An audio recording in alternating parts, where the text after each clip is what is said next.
ছাটাই করবে সেটা আগে বলা উচিত। তো ঈদের ছুটিতে বাড়ি গেছে, বাড়ি থেকে আইসা শোনে যে চাকরি নাই।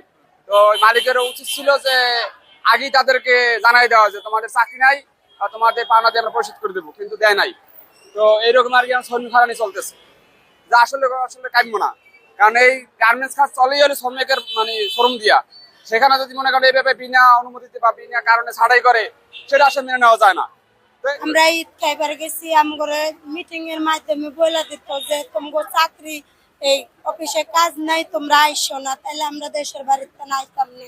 আমগো যে টাকা দিছে 3 মাসের ওই টাকা আমরা পাই নাই, ওভার টাইম করছি, তারপরে টিফিন বিল ওই টাকা হিসাবে পাই নাই। তারপরে আবার আইসি অফিসে জানার লাগে ভিতরে ঢুকবারও দিতেছে না। আপনাদের অফিস তো আপনাদেরকে নাকি টাকা দিয়ে দিছে? টাকা দিছে, টাকা কম পাইছে হিসাবে, সম্পূর্ণ বুঝা দেয় নাই। আমি 2021 সালে আমি চাকরি করছি, আমার 1 মাস বাকি আছে 5 বছর হওয়ার। তাই আমার বলবো যে রিজার্ন দাও, ধরে আমার করবো রিজার্ন দাও, আমরা লোক রাখবো না, তাহলে আমরা রিজার্ন দিব। তারা রিজার্ন না দিয়ে আমাকে হাফ বেতন দেওয়া ছুটি দিয়ে দিচ্ছি, ঈদের ছুটি দিচ্ছি। আমরা ঈদের ছুটি পাইয়া আমরা চলে গেছি 26 তারিখে, 27 তারিখে মেসেজ গেছি, আমাকে কোনো কথা বলে নাই। তাহলে কোন অপরাধে আমাকে বাইর করলো, আমাকে তুই কইবো কোন অপরাধে বাইর করলো? আর আমাকে ওইভাবে মেসেজ দিল, আমাকে ওখানে তারা আমাকে মেসেজে লেখছে 3 মাসে বেতন তো আমরা বাইর করছি। তাহলে আমার এই যে 5 বছর টাকা, সেই টাকা তো আমার 50,000। আর যে আমার 3 মাসের টাকা দিয়ে বাইর করছি, সেই টাকা পাবো আমার।